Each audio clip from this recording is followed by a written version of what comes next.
Well, good afternoon, everyone, and welcome to today's live webinar, Better Design Through Embodied Carbon. My name is Rob Walrath. I'm the pre-construction manager at Gage Brothers Concrete Products in Sioux Falls, South Dakota. Also the current chairman of PCI Midwest, which is one of the sponsors of today's Sustainable Structures webinar series. The Sustainable Structures webinar series was developed cooperatively by Cast in Place and Precast Concrete Associations from the Midwest region of the United States, including Iowa, Kansas, Minnesota, Missouri, Nebraska, North and South Dakota, and Wisconsin. The goal of this effort is to bring greater awareness of the sustainable and resilient nature of concrete building systems to design construction development communities via quality continuing education programs. Today's webinar is in the first of 5 webinars.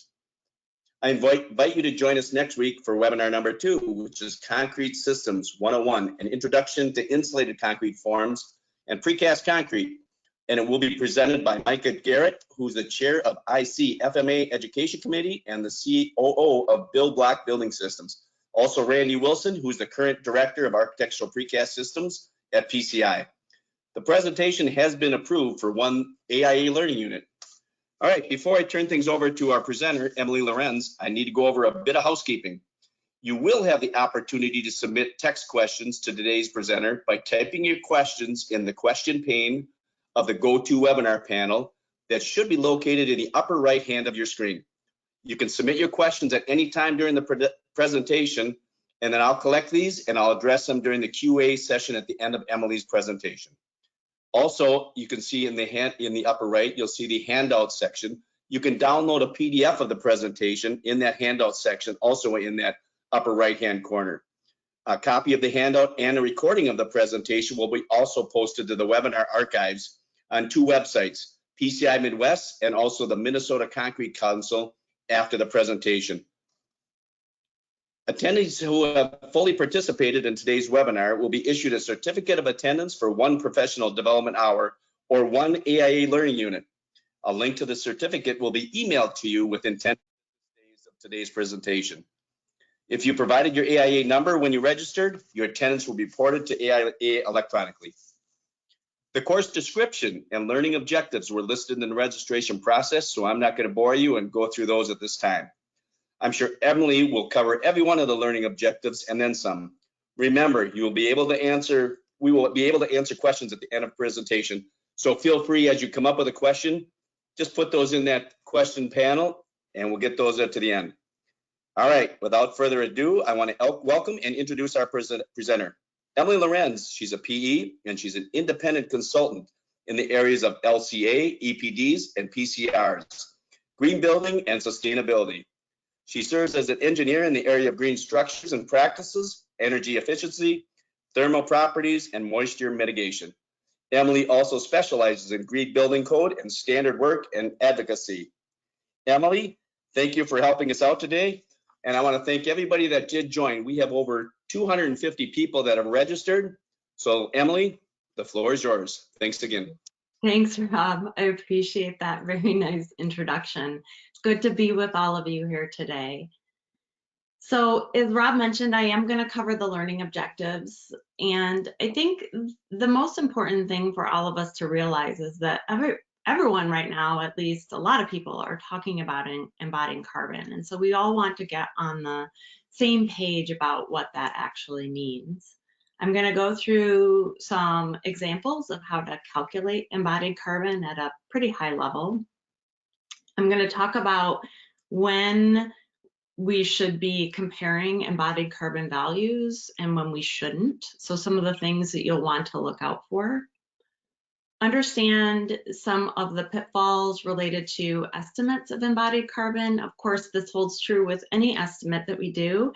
If there's a simplification, there's some assumptions that have been made, and so we want to understand what those are. And then I'm going to try and give you at least some sources of more information and tools. This is a pretty technical topic. It can get pretty intense, so hold on for this 1 hour ride. The nice thing is, as Rob already mentioned, the webinar, because it's being recorded, you'll be able to go back and reference any part of this presentation later if you need to revisit it. So with that, let's kind of get to a starting point about why embodied carbon even is an issue that people are talking about right now. I think most can acknowledge that climate change is a real problem that the world is facing right now, and a lot of, or at least a portion of, if not the majority of, the climate change that we're facing is due to the emissions of greenhouse gases. And those, of course, are attributed partly due or largely due to human activity. And so because we're seeing now the increase in frequency of storms and the intensity of storms, there's an urgency that we need to do something to mitigate climate change.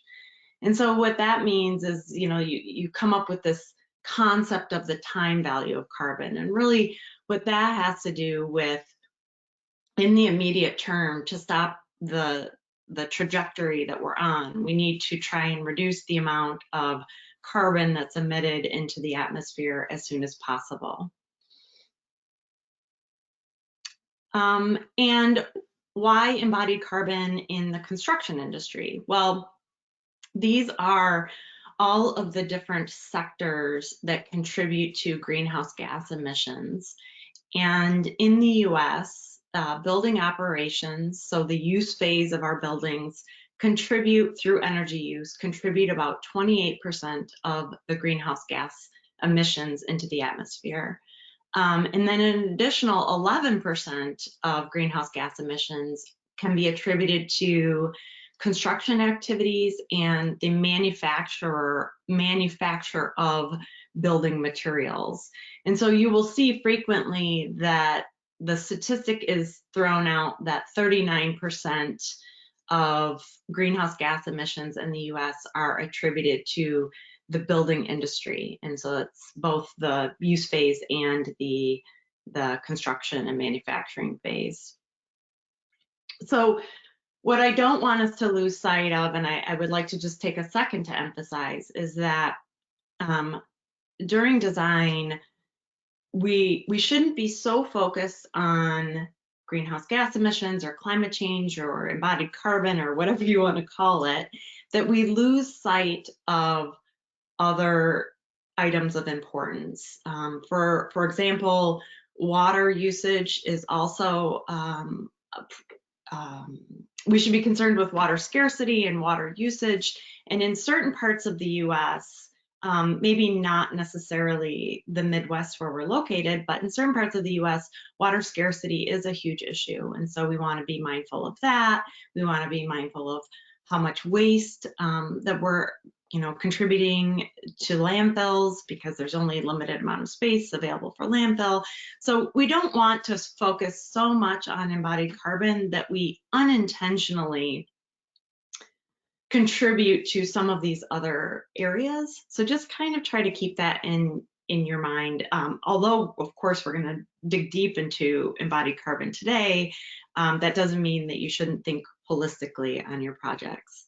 And another thing is that one of the reasons that we're focused on embodied carbon, greenhouse gas emissions, and that the emissions related to energy use in our buildings, as well as the manufacture of products, a large reason that those activities contribute to greenhouse gas emissions is because our energy sector is still largely powered by fossil fuel sources. So of course, as our energy infrastructure becomes cleaner with renewable sources and there's less emissions associated with energy generation, then overall emissions are going to be reduced if we focus on reducing fossil fuel use in the energy grid. So just a couple of big picture ideas that I wanted to cover with you first before we got into the weeds. So here we are.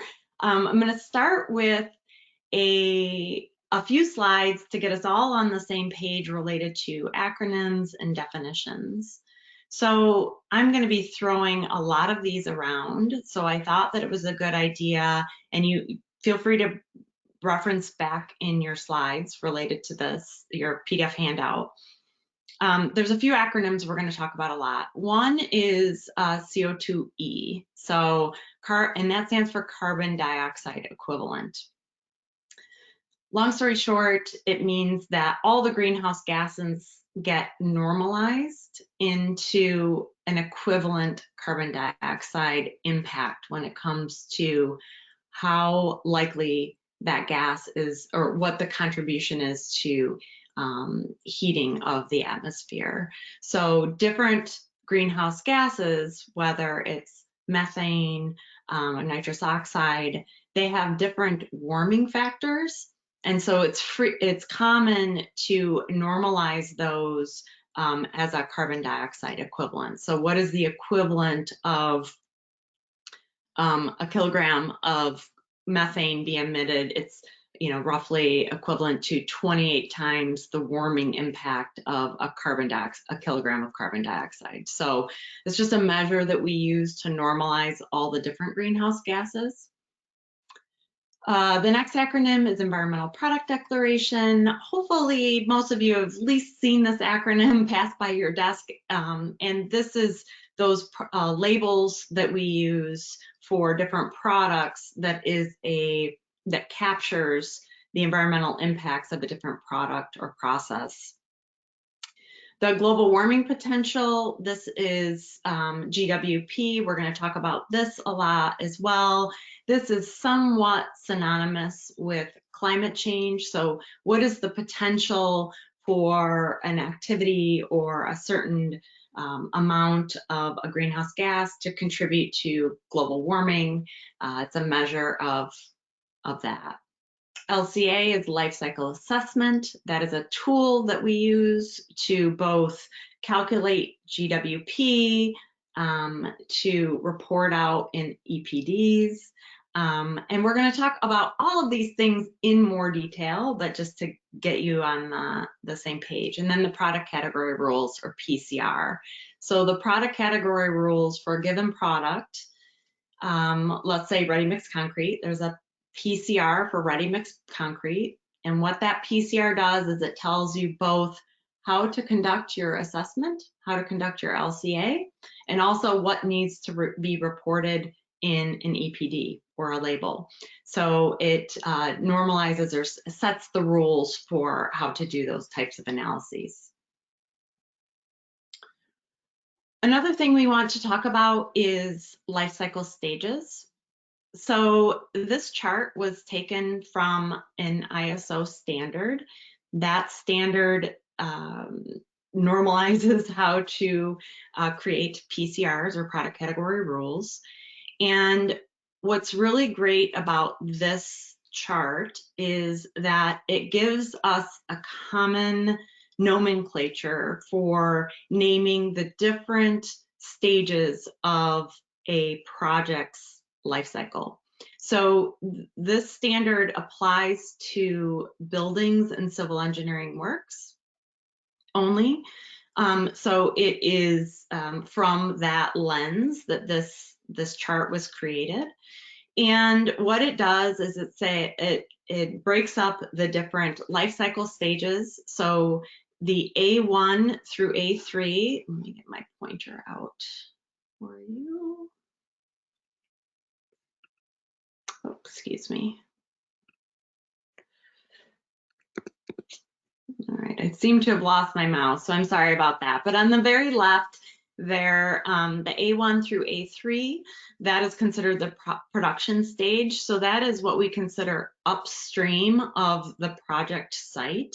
So these are the activities that occur in a precast concrete manufacturing facility, at a ready mix plant. Even farther upstream, this is where the limestone is mined to create Portland cement. This is upstage and outside the actual project site. A4 and A5 is the construction stage. So this is likely occurring on the site itself.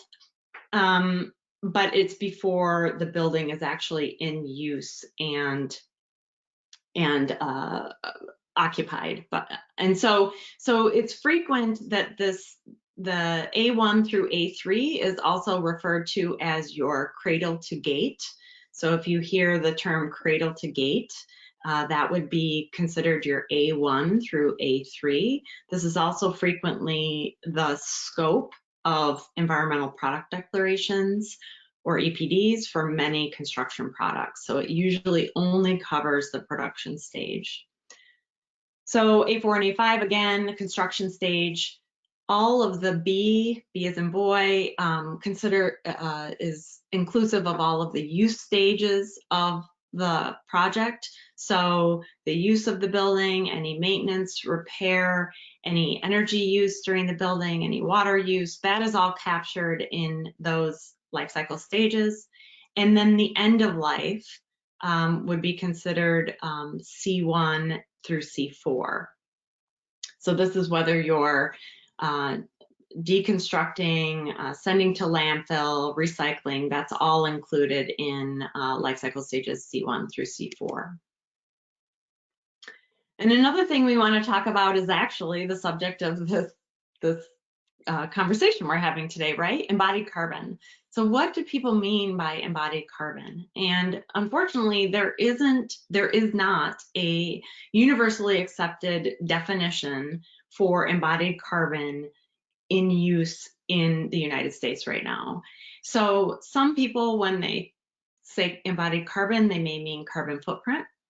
Sometimes they mean just the carbon dioxide emissions.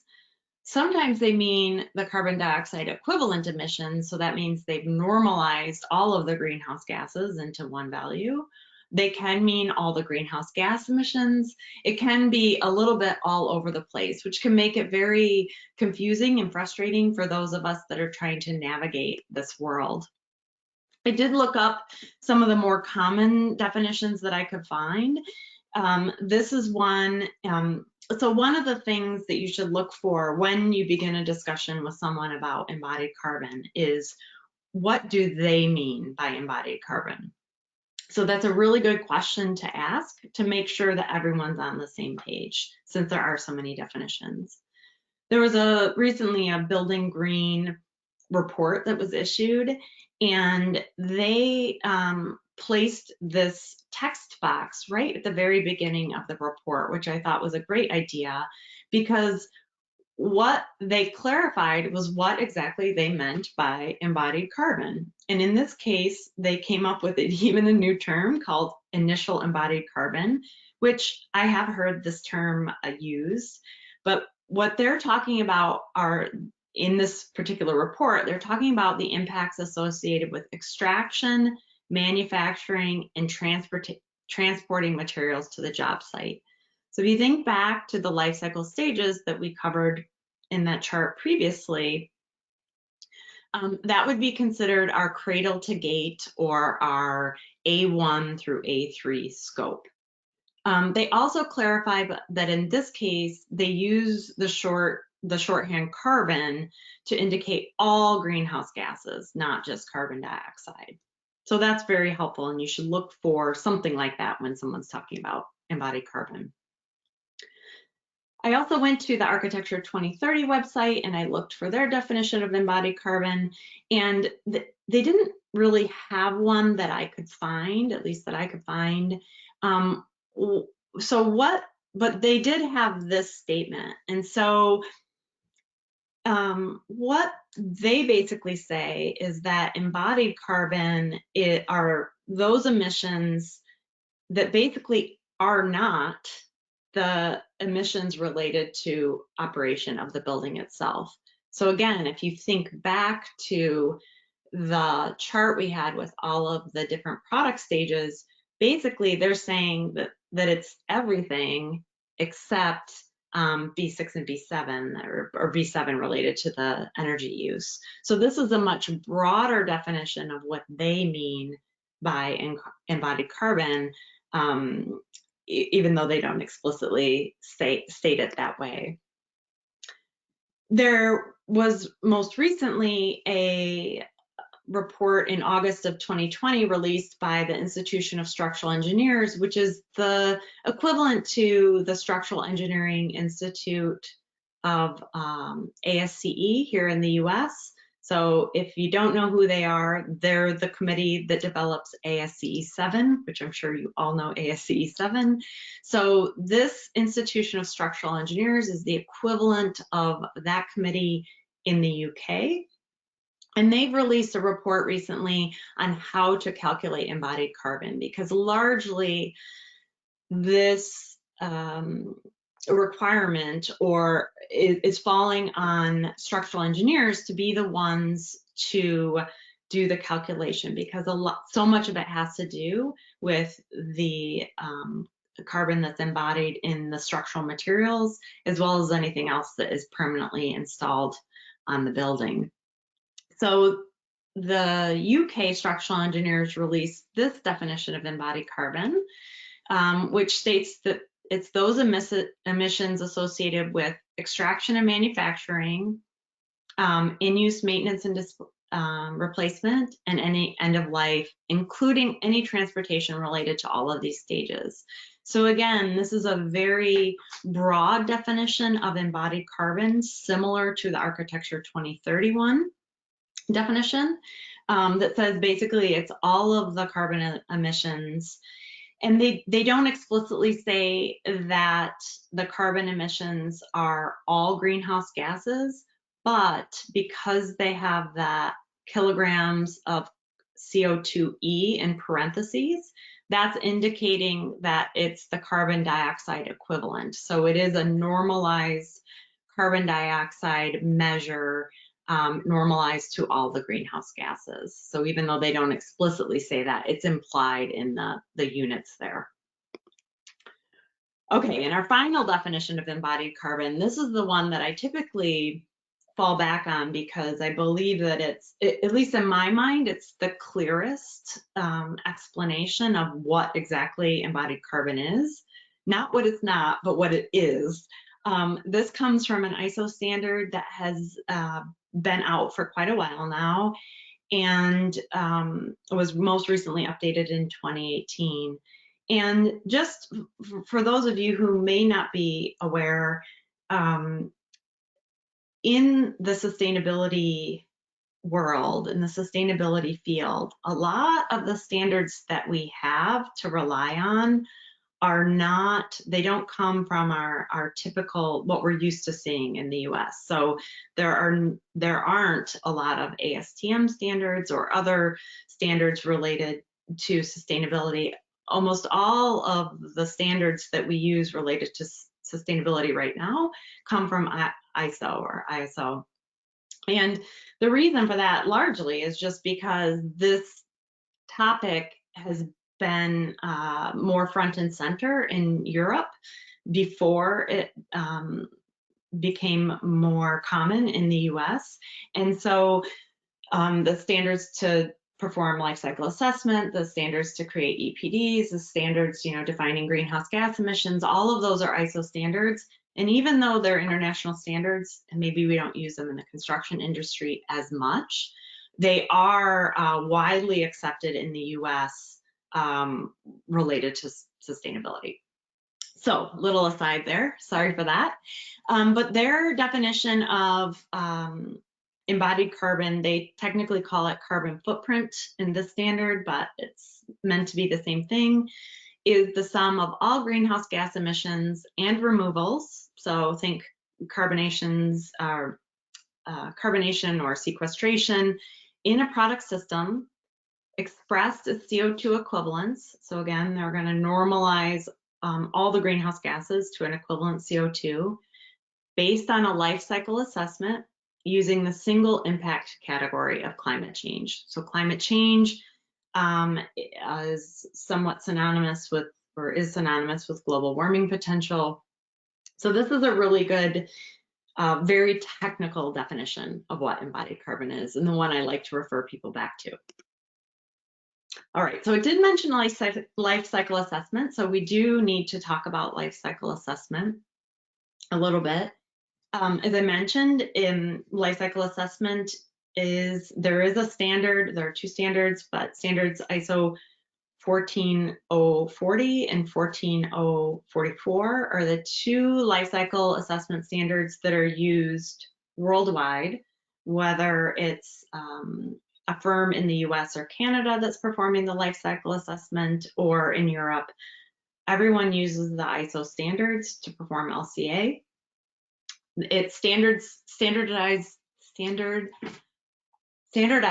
the process for performing a life cycle assessment, which largely has 4 steps in it.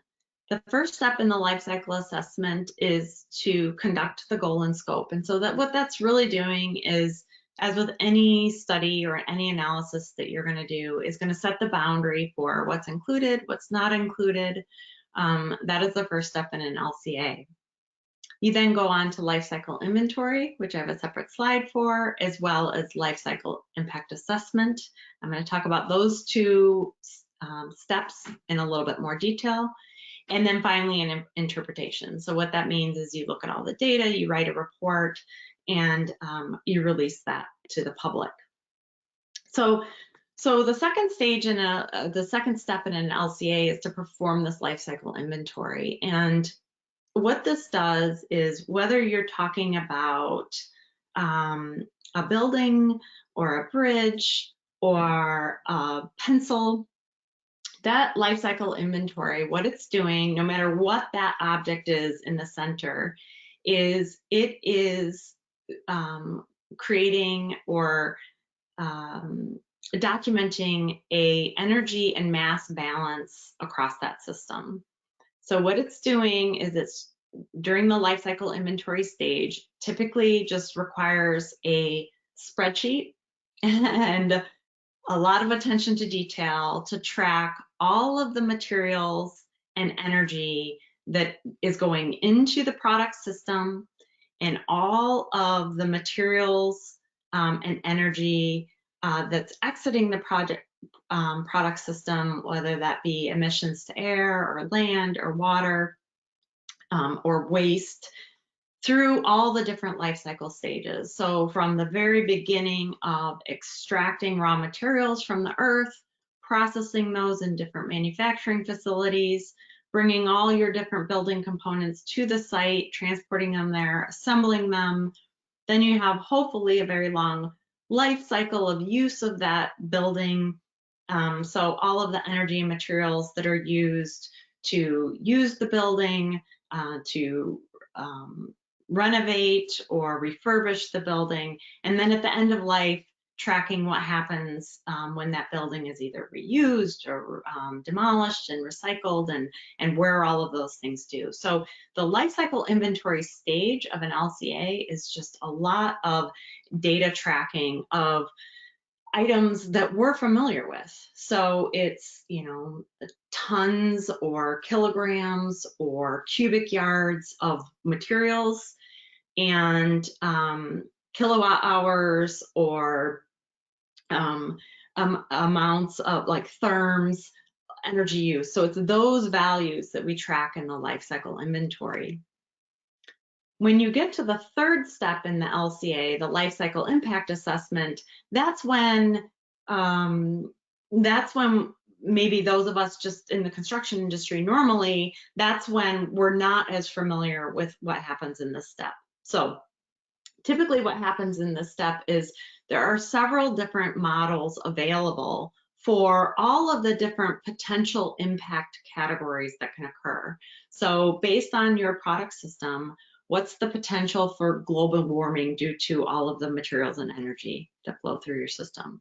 What's the potential for acidification or eutrophication, or how much ozone is going to be created? So there are different models for all of these different impact categories. And so we take the raw numbers in terms of energy and materials, and we run those numbers through the different models. And we use characterization factors to transform them into these different potentials. Now, in a full LCA, you're typically going to look at several different impact categories, not just global warming potential. You're not going to just look at that one because, as I mentioned at the very beginning, you don't want to optimize the system just for one impact category at the detriment of all of the other impact categories, which are also important. So typically when you perform a full LCA, at a minimum, you're going to include the environmental impact related to those first 5 impact categories. That's at a minimum. We are only going to talk about global warming potential today because that is what's related to climate change and that's what's related to embodied carbon. So just to give you a little bit of a an idea of where we're going, we're really drilling down here. So when you perform an LCA, it is, as I mentioned, it's a lot of data. And I don't think that I've ever seen a final report, an LCA report, that's under 100 pages. And that could be for something as simple as a product, or it gets obviously more complicated for a more complicated product such as a building.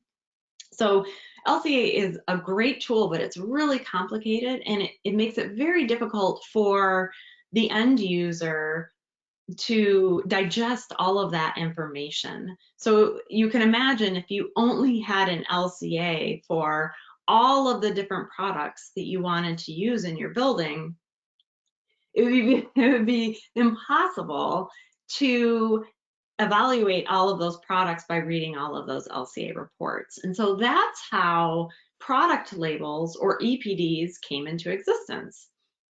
It is basically a simplified summary of what's contained in a full LCA. So when you see an EPD, that means that an LCA, this whole huge analysis, had to have been performed in order to create that EPD. So that gives you some assurances that, wow, they didn't just look at one thing, you know, they were more holistic in their analysis.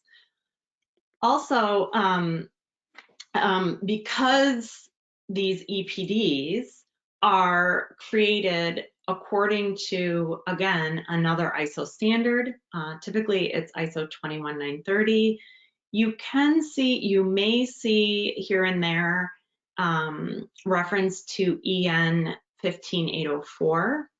EN 15804 is the equivalent to ISO 21930. It is used primarily in Europe. It's a European standard. There's a lot of similarities between 15804 and 21930, but in the US, it's much more common to see 21930 because it's international. It's not focused just on European practices and European data sets. So 21930 is broader. So typically when you see an EPD, or always when you see an EPD, you know that it's been based on an LCA. You know that it's been based on ISO standard 21930, which tells you how to create EPDs. And it also means that there was a PCR or a product category rule that was created. So what the product category rule does, and there are product category rules in the US for most of the major construction type projects, or products, excuse me. So there are PCRs that exist for most major construction structural products. And what those PCR do is they set for ready mix concrete, or for precast concrete, or for concrete block, they set the rules for how to perform the LCA and what needs to be reported in an EPD.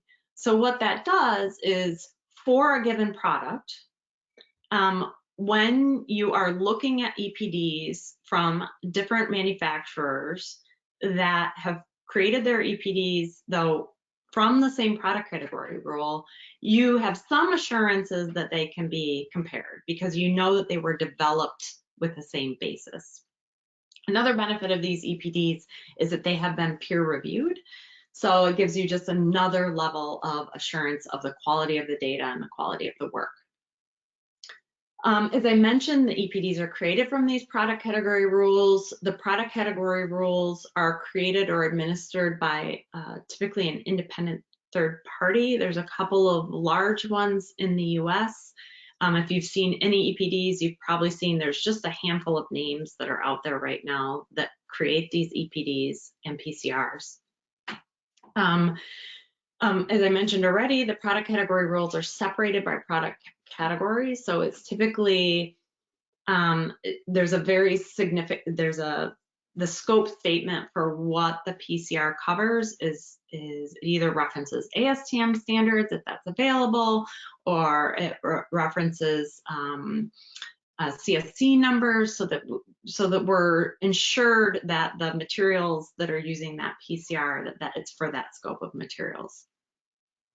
The product category rules also set how the data, the underlying data, needs to be reported. So whether it's based on a declared unit, which is just a cubic yard, a cubic meter, a kilogram, a ton, that would be a declared unit, versus a functional unit. So this wall, let's say you had a PCR for a wall and it needed to have a certain fire rating, and that would be a functional unit.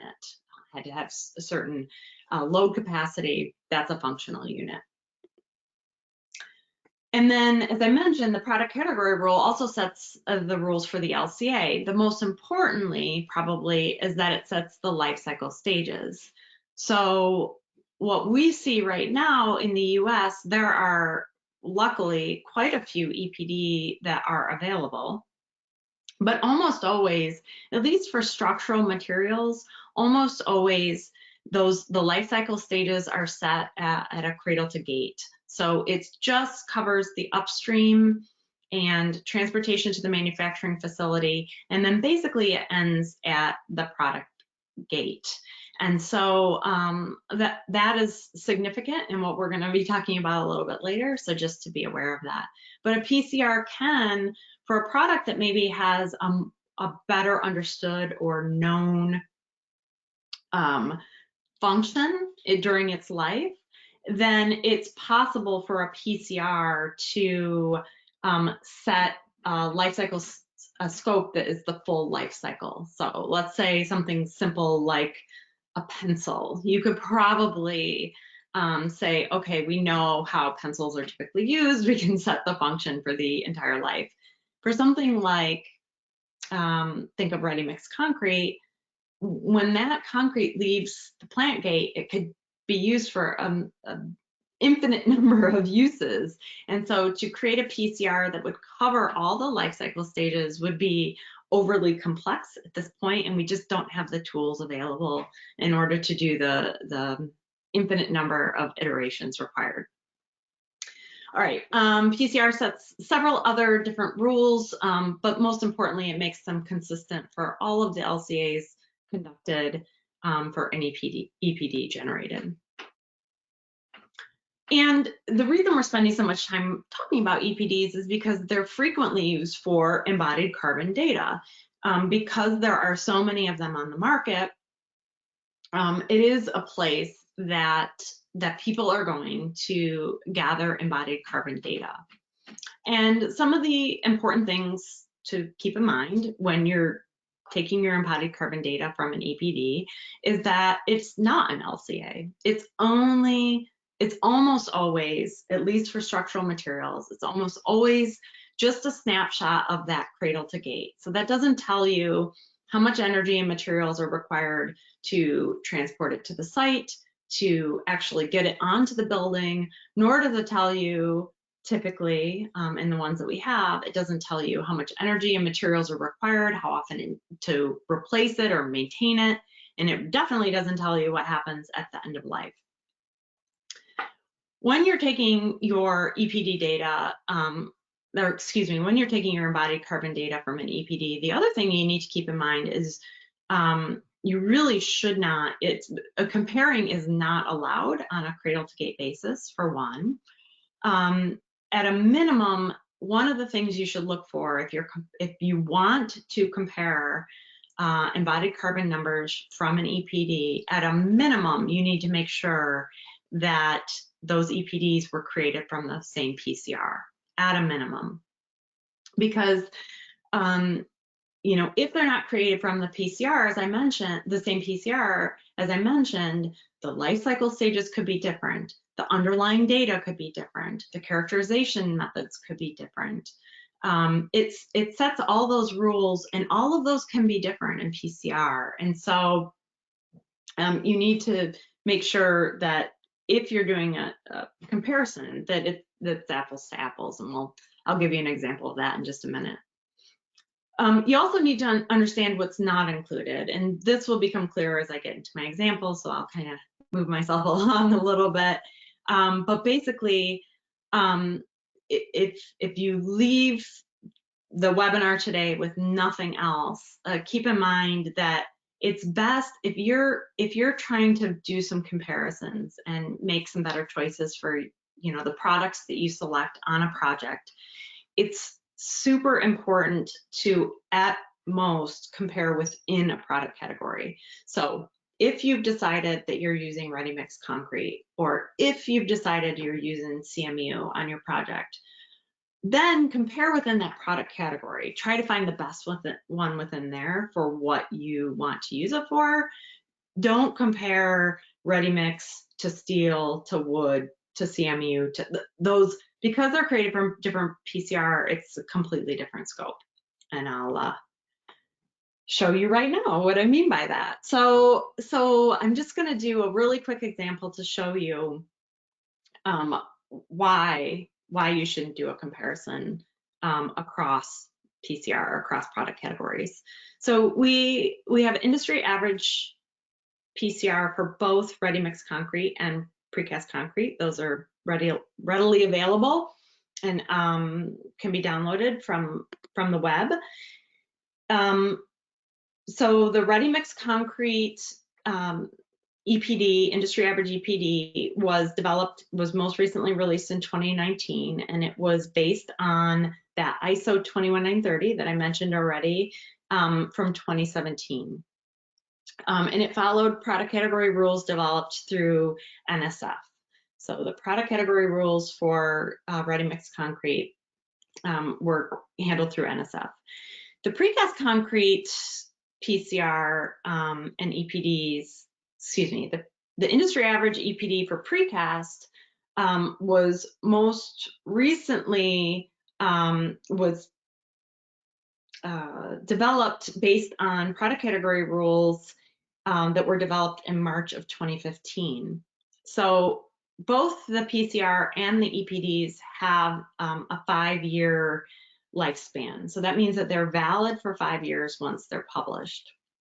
The important thing to note about this is that because the product category rules for the precast were developed in 2015, that means the core PCR, the underlying ISO standard, was not 2017. It was last updated in 2006. So the underlying PCR was different. So that's one reason why they shouldn't be compared.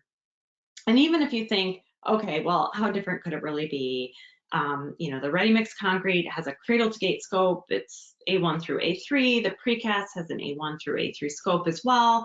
It seems pretty close. And I know for this, I've given this presentation a few times. I know that for certain, with the group I have here, I know that ready-mix and precast aren't the same, but some people sometimes think, oh, they're pretty close, right? And so you think about the A1 through A3 scope. So for both of them, for both ready-mix and precast, your upstream's the same, right? Someone's got to mine the limestone to create the cement. You've got to get the cement to your plant. Same with all of your other raw materials, right? The aggregate, the SEMs, you have energy that comes to your plant.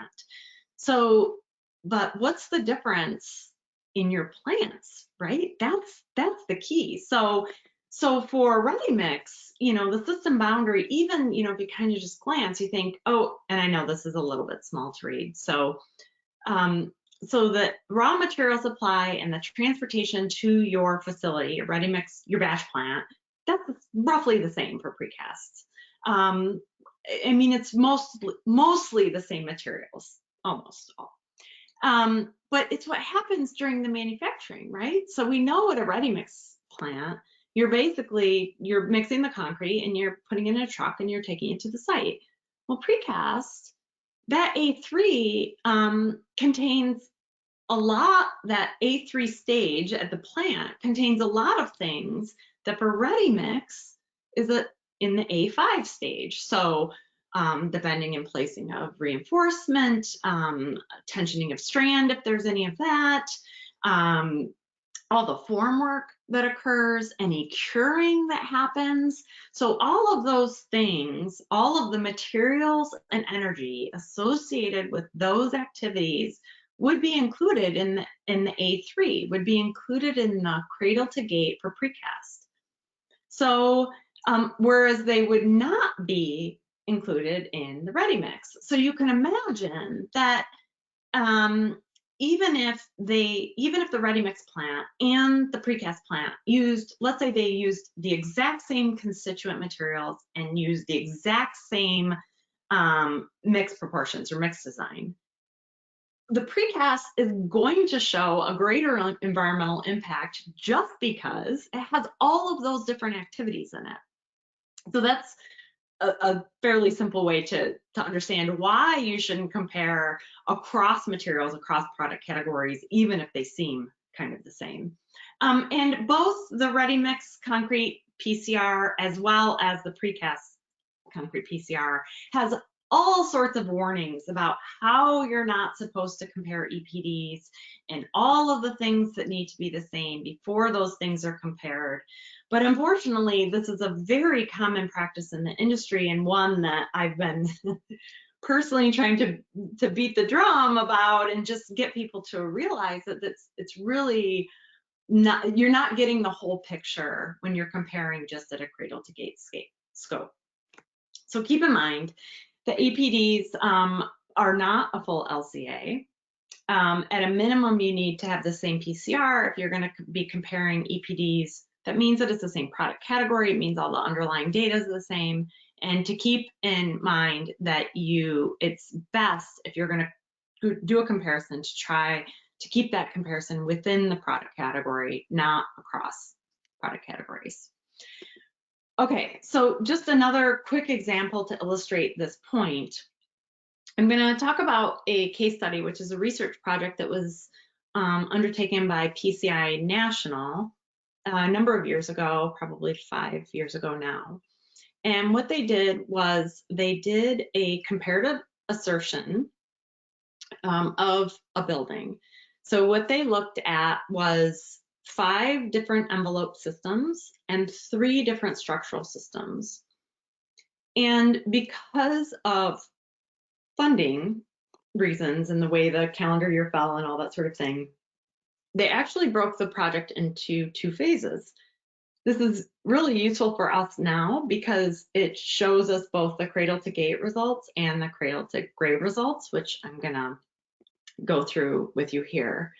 So in this case, because it was a full LCA, so we looked at several different life cycle inventory and environmental impact categories for the full life cycle, we needed the product or the scope of the study to be equivalent functionally. So how we defined the functional unit was by using a 5-story commercial office building. So we had a 5-story commercial office building. Sorry for the metric here. A lot of times the sustainability measures and LCA is done in metric, so apologies for that. But the gross floor area was about 5,000 square meters, story heights of 4.6 meters and 3.7 meters, window to wall ratio of 0.4, a conditioned space for 130 people. So all of these factors, and it's 73-year service life, all of these items factored into how do we functionally make this commercial office building equivalent, no matter what structural system or what envelope system that we're going to use. We also, in addition to the environmental indicators, both environmental impact categories and some inventory data, such as water use or waste, we also did this study in 4 different climate zones because, of course, the energy use during the use phase is highly influenced by the climate zone that you're in. So, so what that meant was that we had 15 different combinations of buildings in 4 different climate zones, which was approximately 60 different models that we did.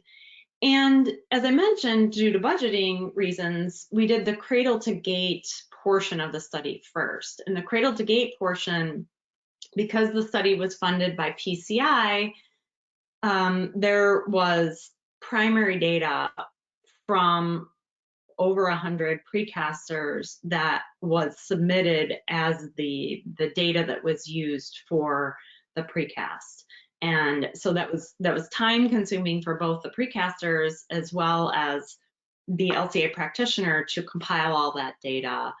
But it was also very informative for the producers themselves when they conducted this LCA, because it was able to help us identify environmental hotspots in the production process of precast. And some of the things you won't be surprised by. Of course, we know Portland cement usage will impact the environmental impact of a product. So of course we found out, or I guess reaffirmed, that Portland cement usage was a hotspot for the product, but also, and this was not as expected, was that transportation distances was a huge impact for the precast. So in terms of aggregate, so if you can think about it, aggregate itself doesn't have a large environmental impact. And in the US especially, we're lucky that we have a lot of good quarry sources, but the transportation of that material to the plant, especially because our transportation is fossil fuel based, again, that can greatly influence or have an environmental impact. So transportation distances, as well as water usage, helps people identify water waste or use, and also that the amount of insulation that was used in a panel perhaps contributed to the ozone depletion. So there was a trade-off there. And I just want to, I'm checking the time. I know that we're getting up close to the time. I just want to reassure everyone, one, this is being recorded. So if you have to drop off at 1 o'clock, go for it. We're just going to keep going. And we're also going to record any Q&A we have at the end. So if we keep going and you have to drop off, just check back in the recording. So, so this is our case study. This is the 3 different systems: cast in place, precast, and steel structure, and the 5 different envelope types. And I just want to emphasize as we go through the slides that the scale is not the same on all of the graphs, but I'll point that out as we go. Hey, and Emily, yes. Emily, this is Rob. Yes. Plain time, please. How much time do you think you have left for your presentation? Probably about 10 minutes at this point. Okay. Anyway, I've only got a few questions, so we should be good. Thank you. Great. Okay. Thanks. Yeah. Thanks. Okay. So this is a case study. As I mentioned, this is the data. And if you look, the GWP in Denver, the numbers are kind of all over the place in terms of global warming potential. You can see the different systems are across the bottom there. It's not necessarily important that you kind of digest that which system is which at this point. What's important, I guess, to see is that one, they're all over the place, and also to note the scale on the left-hand side there. So we're talking about kilograms as CO2 equivalent in terms of thousands. But when you go to look at the cradle to grave, again, they seem to be a little bit all over the place. But if you look at the scale on the left, the GWP now is reported in terms of millions of kilograms of CO2e. And really, the coefficient of variation has reduced down to, it's about, in all of the cities studied, it was about 2%. So no matter what structural system you used or what envelope system you used, all of the GWP numbers for the 4 cities studied were within about 2% of one another. And this just shows them a little bit side by side. So the point of this is that, you know, if you're only looking at the cradle to gate, if you're only looking at the slide on the, or the graph on the left to make your decision, you're maybe not, if you're only focused on that one thing, then you might not be choosing the system that's best for your site or some of the other design parameters you have. And really, in the end, on the cradle to grave basis, it doesn't really matter. So the graphs for the other 4 cities are shown as well, and you can say it's the same trend in all 4 cities. Those are included in your slides. So what was found was that the use stage had the greatest environmental impact, and that the coefficient of variation really didn't matter what climate zone you were in or what system you used. They were all pretty close in all of the systems studied. Okay, so we're going to move on to now data sources and tools. When you're looking for embodied carbon data, the best data that you can get always for a project is primary data that you're going to get, both either from a specific manufacturer first, if you can get it, from an industry average next. And then in some cases, as I mentioned, most structural materials in the US, this data is available. But if you need to get databases, your second choice should be from a database. And when you're evaluating that data, you really need to make sure that you understand what the scope of the study is. So what life cycle stages are included? Is it just upfront, or is it the full life cycle? And again, this is that graph that we use to talk about the different life cycle stages. And even if the same life cycle stages are included, like with my ready mix versus precast, even if the life cycle stages are the same, that doesn't mean that they can be compared, that it's equivalent. You also need to think about how the raw data was converted into environmental impacts. That's the characterization method. How old is the data? Whether the underlying standard was the same. All these things need to be considered to make sure, if you're doing a comparison, that it's true. So there are a few tools that are out there right now. Obviously, LCA software, that is the most robust in terms of determining embodied carbon, but it's really primarily used by LCA practitioners. So if you've heard of Gavi or SEMA Pro, these 2 software packages are very robust, but primarily they're not for the everyday practitioner. So what we hope to find is software that's based on LCA, and there's a couple of those out there. And then lastly, relying on databases. There are 2 tools out there that are most widely used from the research that I've done. Those are the Tally software plugin for BIM and the Athena Impact Estimator for buildings. These 2 tools are at least LCA based. So they're a better tool to use when you're trying to evaluate the embodied carbon of your project or product. The Tally software, of course, is a plugin to BIM. It is based on one of those LCA software packages that I mentioned before. It can be used as a cradle to grave tool, which means that if you keep updating your BIM model, it will keep updating with you. And so it can be used for your full life cycle and for the whether you're in a DD or CD or even as-built condition. So what it does is it really allows you to understand, as you're making changes to your model, what that impact is to the environmental impact of your structure. The other LCA-based software is the Athena Impact Estimator for buildings. And the huge advantage to this, of course, is that it's free. It's based on both the Athena and the US LCI databases.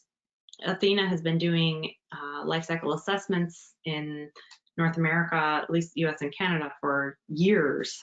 They're very well respected. It also is a cradle to grave tool. However, it's a little bit more limited in the choices. So there are set products that can be used in the estimator. And so, so it might not, it will get you close, but it's not going to be exactly what you're using. The other thing too is that it is a separate calculation. And so I would imagine that for most project teams, it's going to be difficult or a bit of a challenge for them to go back and keep updating the model if it's not directly tied to their building itself.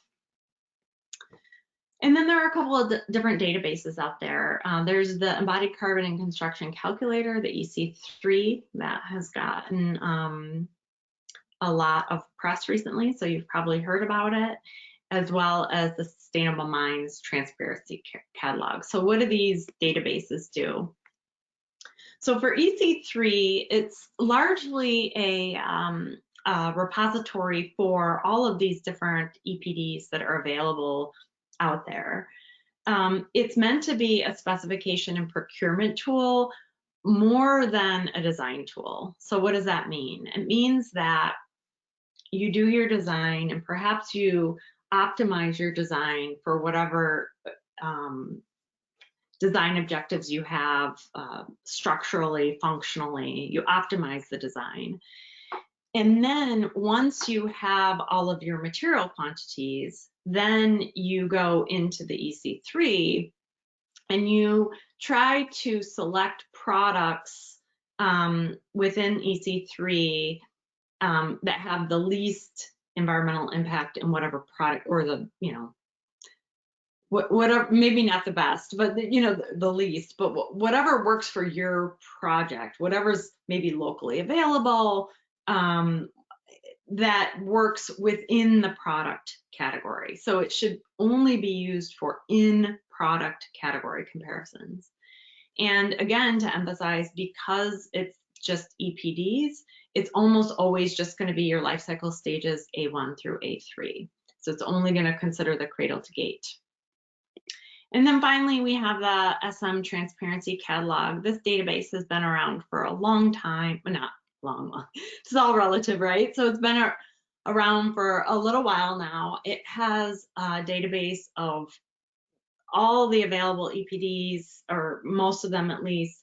There's no comparability functionality. The benefit to this catalog, however, is that it also includes other declarations. So if a manufacturer has an EPD and an HPD, and maybe they want to put their MSDS up there, they can put it all in one place. So it's kind of a nice resource for folks who are interested in that. So to summarize and get to the questions, your life cycle stages really matter. You want to make sure that when you're doing a comparison, that the life cycle stages, not only are they the same life cycle stages, but what are included in the life cycle stages matter. When you're pulling data, whether it be from an EPD or another source, you want to understand not just where it's coming from in terms of, you know, who's producing it, but you know, what's the underlying data sources and what's the scope of the study and all of those types of things. And to emphasize the fact that you're really not supposed to be doing a comparison without functional equivalence, so that you need to make sure that you're not comparing across product categories and instead staying within product categories. So I'm going to leave these websites up here for a minute and start fielding some questions from Rob. All right, thanks, Emily. Hey, so now we're going to, like Emily says, we're going to begin answering some questions and hopefully asking and answering them during today's presentation. As a reminder, while we're talking here, you can still submit some questions through the questionnaire panel in your attendee control panel. Our first question is from Don Thompson. He asked, doesn't embodied carbon as defined by the Institution of Structural Engineers make the most sense because it is including the end of life impacts, i.e. wood would release much of its sequestered carbon back into the environment at end of life? Yeah, no, that's absolutely true. Both the I-struct-E definition and the carbon footprinting make sure that you take into account the full life cycle, which is really what we should be concerned with. So yes, that's absolutely right. All right, I got another question. Thank you. Why are different PCRs for ready mixed concrete? I'm sorry, why are there different PCRs for ready mixed concrete and precast concrete? Oh, that's a great question. So the main reason is because what happens in that A3, what happens in the, I'm gonna go back to that chart. There we go. Okay, so what happens in that A3, which is considered manufacturing, for ready mix, it's, and ready mix guys, don't get upset with me. I'm just going to oversimplify, okay? For ready mix, largely what they're doing is taking all the materials from the silos and dumping it into a truck.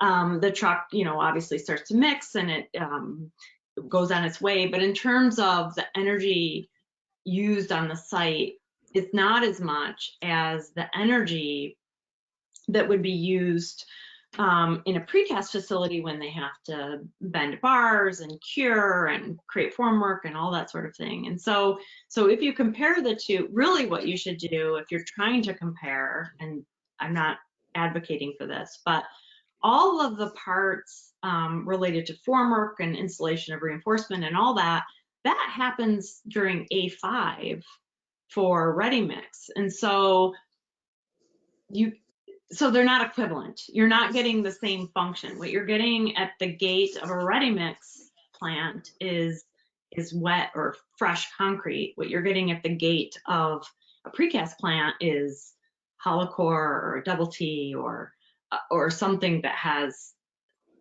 a different function. So that's Right. the short answer, hopefully. All right, next one. Have you investigated the climate positive design pathfinder tool used to calculate embodied carbon in landscapes? I believe it is based on Athena and other sources and intended to inform landscape architecture design decisions. We found it very useful for the LA industry where some of these other building oriented tools don't apply. Oh, no, I haven't. In fact, I do very little with landscape. I tend to stick to structures primarily. So I'll take a look at that. Thanks for the tip. All right. Next one. Is there a need for additional PCRs for each different mix design? No. Short answer is no. So what the PCR does is it sets the requirements for what needs to be reported out in the EPD. So in the PCR for ready mix, it states that you must report out what the compressive strength is and the percentage of SEM replacement. And so that is how the EPDs are reported out industry average wise. So because the way the concrete is, the way the ready mix concrete is manufactured is the same, it just can have different end functionalities. The way they define that is through the compressive strength and the SEM percentage. Then it's reported out differently, but they can use the same PCR. Got it. All right, I've got one more and then we need to wrap this up. Does all of this really matter? In other words, what are other countries around the world doing? Europe, Asia, Africa, Australia? Oh yeah, good question, good question. So in Europe, they are, so there's probably a couple questions there in one, but in Europe, they do require, they've gotten to the point, and I always say that they're probably maybe 10 years ahead of us in terms of implementing this into the design and construction. So in some countries, they are requiring an EPD of a product-specific EPD in order to bid a project. And some countries are also requiring that an LCA be performed of the building when it's built. So instead of just looking at APDs, they're actually performing LCA. So they have software and they're a little bit more, they're just used to doing this. There might be a little bit of a question related to politics in there in terms of emissions in other countries, and whether it does matter or not. Personally, I think everyone should be doing a little bit. If everyone just says it's someone else's problem, then no one does anything. But we should at least be trying to do our part. So yes, it matters. Right. There's a couple other comments in here that we will address those on the side. But like we said earlier, a copy of the presentation, a recording of this will be placed on the 2 websites. With that being said, again, I want to thank you, Emily, for your great presentation today, and to everybody else. We had about 200 and some registered and close to 200 that did sign in, so I appreciate that. For those that did sign up, you should receive an email with a link to your certificate of attendance within 10 business days. On behalf of all the sponsors of today's webinar series, thank you for joining us today and have a great rest of your day. Take care. Stay healthy.